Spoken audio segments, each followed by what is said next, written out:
Mohammed Al-Arian is CEO of PIMCO, a global investment firm. He's Egyptian, of course, and is paying very close attention to the events unfolding in his country. And he joins me now from California. Thanks very much for being with us.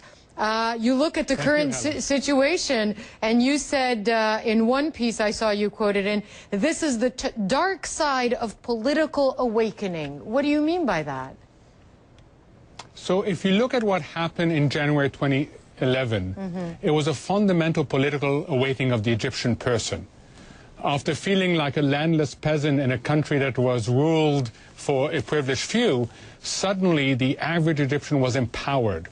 And empowered and to feel ownership for his or her country and to be able to control his or her destiny. That's why they came back on the street in 2012 when they felt that the previous interim military government wasn't handing off quickly. And that's why they came back to the street again in on June 30th. So there's a process of empowerment. And Hala, that's why there is no going back. I think the question is, how do you go forward from here? But there is no going back to a culture of fear and a culture of repression. But you say that, however, if you look at some of the most recent developments, those who are afraid that things might be going back will point to Hosni Mubarak, perhaps released, also military rulers in power. The freedom of the press in many ways is very much threatened, having to register with intelligence services in order to get permits to report. I mean, all these things are a throwback to the Mubarak era, no? So they are, and you have to understand whether they're going to persist or not. So this is a country trying the most tricky of all revolutionary pivot, which is to go from dismantling the past to building a better future. Now, normally, that process is helped and facilitated by institutions and strong leaders. Egypt today, unfortunately, has neither of these. So the system will try and go back, but I don't think the people allow it to go back. So it is, unfortunately, a very messy process, and it's a very tragic process. You know, almost 1,000 people have lost their lives in the last few days. So I think that collectively, Egyptians have to realize that they have to come together.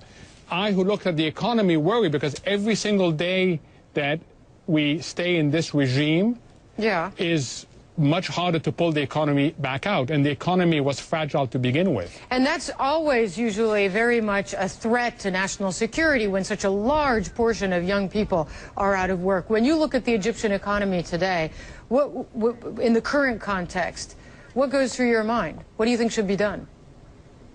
So I'm torn, Hala, between the tragedy of today and every element in the economy is under strong pressure.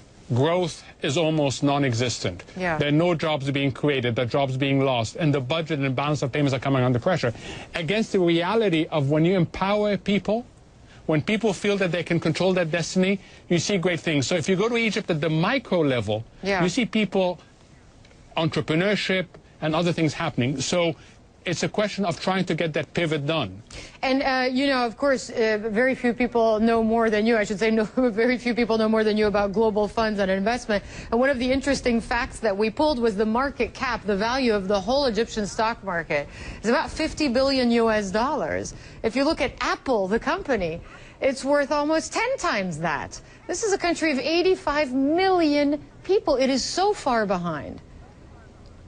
That's the tragedy, Hala. This is an economy that has been held back in terms of its potential. This is about human talent that has not been allowed to meet its potential. So there is a good story to be told about Egypt, and there's a good future, but the immediate situation is to get a process of national political reconciliation. Without that, Hala, it's going to be very difficult to move forward. You were named head of the U.S. Global Development Council in 2012 by Barack Obama. Were you asked for your opinion about current events in Egypt?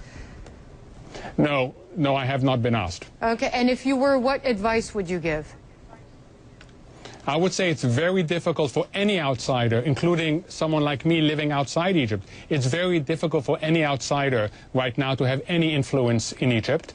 That the best thing to do is to maintain optionality in the short term, to be there to inform and help, but not to think you can influence or dictate, because you cannot and you should not. This is something that the Egyptians living in Egypt have to sort out. But over the longer term, facilitate the empowerment of the people, facilitate entrepreneurship, facilitate small and medium-term enterprises, and forget about this notion that aid can do it all. That's the past. The future is about empowering the Egyptians.